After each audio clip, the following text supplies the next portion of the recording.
Fala galera, último episódio do nosso querido podcast Agrocast. Estamos hoje com o nosso entrevistado Antônio Carlos. Ele vai se apresentar aqui e falar um pouco da sua trajetória. Boa tarde, eu sou o professor Antônio Carlos, eu sou zootecnista e biólogo também de formação, tenho mestrado em produção animal, doutorado em manejo e produção de não ruminantes e pós-doutorado em piscicultura tropical, piscicultura de água doce. Eu gostaria só de agradecer à equipe por ter me chamado aí, venho com grande satisfação para atendê-los, e a professora Sheila também.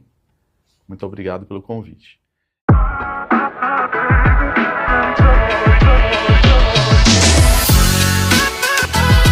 Quais são as principais práticas de manejo para garantir maior produtividade na suinocultura? Então, eu costumo dizer para os alunos que, na verdade, os manejos que a gente tem, não tem os principais, mas sim um conjunto de manejos que são atividades que a gente corresponde dentro da produção animal, que envolvem todo o manejo, bem-estar, reprodução, a sanidade, são aspectos gerais de produção.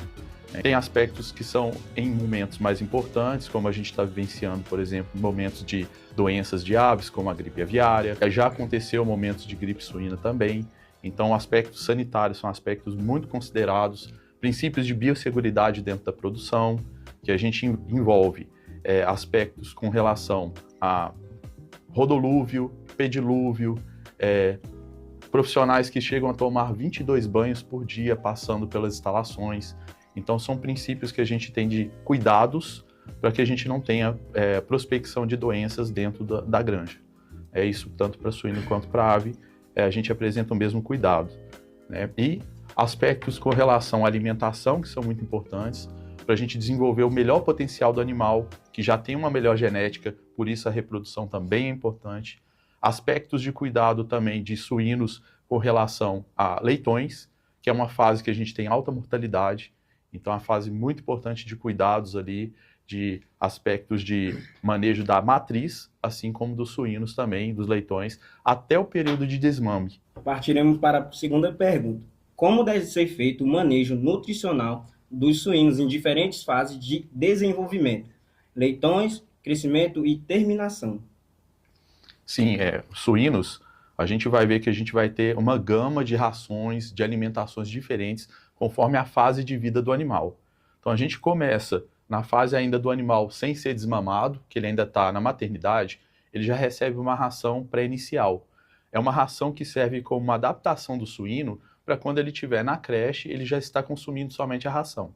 Então, se o suíno que não tem a ração pré-inicial na sua alimentação, ele vai para a creche e vai ter uma perda de peso, porque até ele se acostumar a consumir ração, ele acaba perdendo cerca de 100 a 200 gramas, né, até ele se adaptar. E nesse período, ele está propenso a pegar doenças, principalmente porque na fase de creche, ele está misturado com animais que não são seus irmãos. Então a gente mistura em lotes, animais padronizados em tamanho, e acaba que o suíno ele pode pegar doença de outros animais que estão ali em lotes diversos, né? Ele vai receber uma ração inicial, que é uma ração de fase de creche. Aí nessa fase ele vai até cerca de 25, 30 quilos.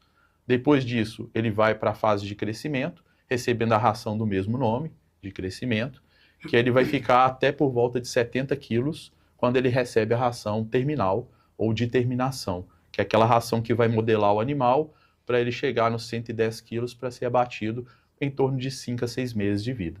Vamos para as perguntas do tema genética e reprodução suína. Quais as raças de suínos são mais indicadas para a produção de carne no Brasil?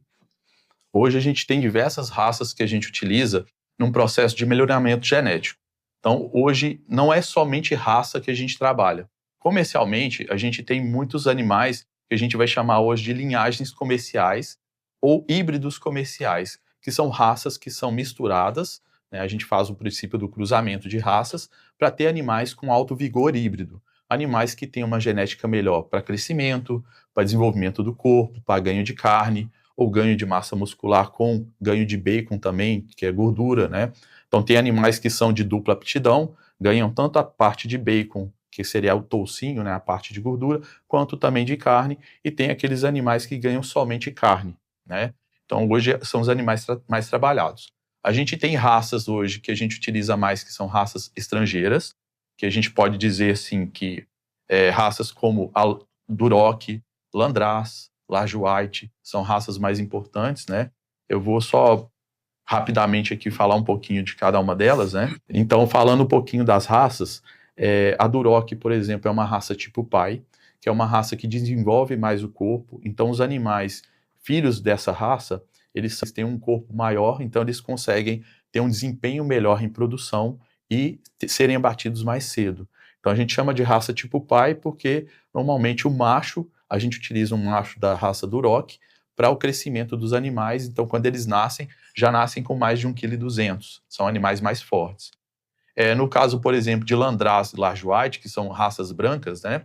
Animais brancos, diferenciando que a Landrace tem a orelha caída e a Large White tem a orelha levantada, são raças tipo mãe.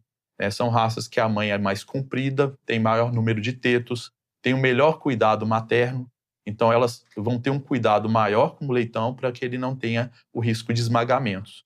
Muitas das raças que a gente tem hoje, ainda a gente sofre com mortalidade de leitões porque a mãe ela deita sobre os leitões. Então é muito importante ter uma raça que tenha uma aptidão materna ali melhor, né, para que esses animais tenham um cuidado melhor pela mãe, para quando eles largarem o leite, a fase de leite de aleitamento, eles estarem mais saudáveis, né? Então a gente tem animais de melhor qualidade. Indo para a nossa última pergunta, como a melhoria genética contribui para aumentar a eficiência e a qualidade da carne dos suínos?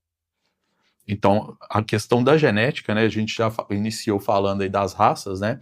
A gente tem uma genética que é aprimorada hoje, que é justamente para animais que tenham melhor desempenho, para serem abatidos mais cedo, e ao mesmo tempo são animais que são diferenciados para que não tenha tanto fator de estresse com relação ao ambiente. É claro que o ambiente influencia muito, porque se a gente der uma genética muito boa para o animal e não der o melhor ambiente para ele, esse animal não vai expressar o seu máximo potencial.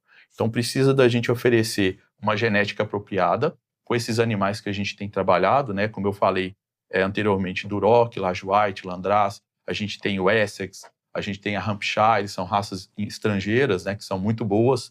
A gente tem também raças nacionais como a Moura, Piau, que também são utilizados no melhoramento e fazem com que os animais sejam mais rústicos, né? Então a raça brasileira, ela deixa o animal rústico a instalações que são mais simples, mais básicas, porque os animais adultos, eles precisam de uma temperatura corporal, a temperatura deles corporal é em torno de 39 graus, eles precisam da temperatura do ambiente em torno de 22 graus. Então, hoje, por exemplo, no Brasil, que é o país tropical, é difícil da gente conseguir atender essa temperatura. Então, os animais têm que ser mais adaptados a essa situação. Animais que estressam menos, a gente tem uma facilidade maior no abate dos animais com uma qualidade melhor da carne. Então, no momento, por exemplo, que a gente faz o transporte dos animais, tem todo um cuidado no manejo para que os animais sejam transportados durante horas mais frescas do dia. Os animais chegando na instalação para abate, eles vão dormir, né? Eles tomam banho, eles vão dormir por cerca de 30 minutos para descansar, para que na hora do abate, né, eles não podem saber que estão sendo abatidos, e na hora do abate a carne deles vai estar de melhor qualidade. Se eles estiverem em fator de estresse, a carne é pior qualidade, a gente tem alguns problemas como a carne PSE e a carne DFD, né, que são carnes ali que perdem a qualidade e são mais perecíveis e têm menos tempo de prateleira. Então, por conta disso, a gente tem que oferecer uma qualidade melhor na genética dos animais para que esses animais atendam ao padrão do mercado hoje e a gente consiga abater animais com melhor qualidade, uma vez que hoje a gente tem diversos cortes de suíno hoje no mercado, são cortes que são refrigerados, congelados, né? E por isso eles têm que ser menos perecíveis e durar mais tempo na prateleira. Então isso tudo contribui. A questão ambiental, a questão do modo de abate e a genética do animal, que hoje é melhor. O animal que tenha um peso maior, tenha uma fração menor de gordura, que é o animal que tem um desempenho melhor, e também um melhor cuidado também dos filhotes. A gente tem um maior número de filhotes e filhotes mais saudáveis. E por aqui encerramos o 4º episódio de Agrocast. Eu vou passar um pouco a palavra para o nosso professor Antônio Carlos. Eu quero agradecer novamente aqui pelo convite, que eu atendi aqui prontamente, e parabenizar a equipe, não somente por essa entrevista, mas pelas outras que a gente acompanha, e a professora Sheila por estar à frente desse projeto, um projeto muito bom, em que a gente consegue levar a parte de produção para os nossos estudantes, aqueles que não estão atuando na área ou que pretendem conhecer mais sobre as áreas.